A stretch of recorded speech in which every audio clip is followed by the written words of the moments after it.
I was with a bunch of rednecks firing a pellet gun at a TV in their back garden.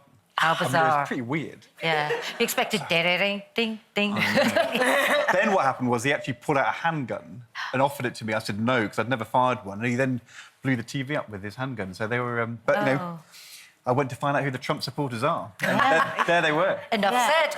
Yeah. And I'm glad you did, because we do want to know, I'm sorry, I'm getting off the fence, why on earth they blooming did vote for him. Absolutely. So what did you find out? I think lots of people think that people who voted for Trump, and there's kind of millions of them, they must be either really extreme and quite right-wing or agree with what he said about women or those things, or they've got to be deluded and they've been fooled. And what you actually see in the programme, because I went and spent a lot of time with Trump voters and was staying with their houses and finding out what was really going on, and actually, most of them, those guys as well, they were really head screwed on, feet on the ground. They said... what he says about women is bad, he tweets too much, it's all chaotic. But in the end, they said, they'd felt they'd been let down by Democrat and Republican presidents. And this new guy comes along, he's an outsider, he was a business guy, and they sort of think, well, give him a chance, because if he's different, maybe he'll be better. It was a real roll of the dice. Maybe that is the real question here. I mean, I can see the attraction of going to Trumpland and why you voting for Trump. And, you know, it's an interesting series, but other people are doing it as well. Why Trump? Why Trump? Maybe the question for you... as one of the established parties, is why are they not voting for us anymore?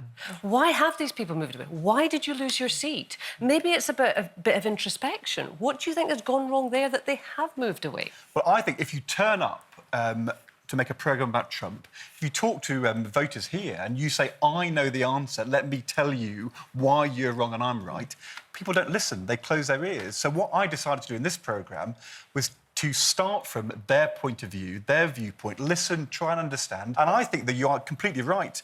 If people think the best which is on offer is more of the same, then at the moment in America, maybe in Britain too, they're willing to roll the dice and gamble on change. And so politics has got to say, we will deliver good change. I don't like Donald Trump. I think he's wild and irresponsible.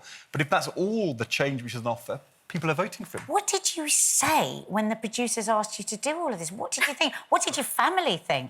Well, I knew where we were going and what the purpose was and who we were meeting, but I didn't actually know some of these things until the very last minute. So the tasering, I knew like half an hour before. The botox was like 5 minutes. And so you sort of think, what? And then you have to sort of think, well, is it OK? And a vet always said to me, there's a line and you'll know if you've gone too far. And, did you feel that when you went too far? They think I've gone massively too far. My children think the dads are supposed to be embarrassing, but I have overachieved quite far.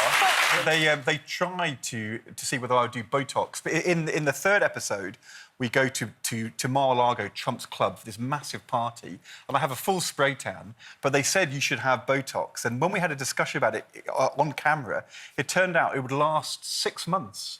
And I thought, actually, because they inject serum into your face... You don't need it either. Well, that's what I said. So I said 6 months is too much. And then, luckily, the person in the health farm said, there's a cream you can get on, which you rub in, and only lasts a day. It's like if you have super glue and you put it on your hand and it dries, seen that stuff. you basically put it on and it sort of slightly tightens. So I did have... Did you feel beautiful with it on? Is that not supposed to be hemorrhoid cream?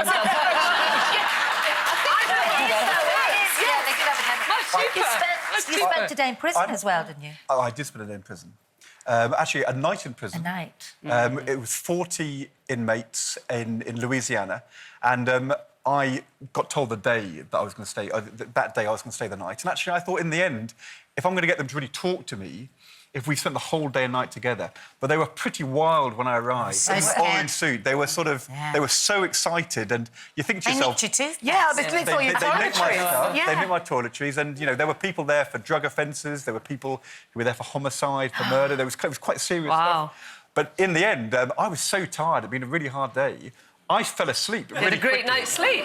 And one of the prisoners comes over to the camera guy and says, look, it's bad enough being locked up in here for years, but can you not get this guy to stop snoring? So the camera guy has to shake the eye turned over and the snoring stops. Oh, that's so funny. Back onto home turf. We've OK. discussed it on the programme this week. The Boris Johnson story is rumbling on as to whether or not he should apologise for his column about the burqa. What do you think? Well, the Prime Minister and the Chair of the Conservative Party have said he should. Yeah, what do you think? And I think they're right. Look, the burqa is a really tough one because most Muslim women do not wear burqa. There is a debate in the Muslim community about whether they should. I don't like the burqa because I'm not sure it says a good thing about women. But at the same time, I think it's important to respect people's religions. And if people want to wear a crucifix, if they're Christian, But interesting, they want to wear a that is burqa, what they should. he was arguing. I know, but look, Boris Johnson did not write a column in the Daily Telegraph to open up a genuine debate in the Muslim community what about should the he burqa. apologise He for? did it.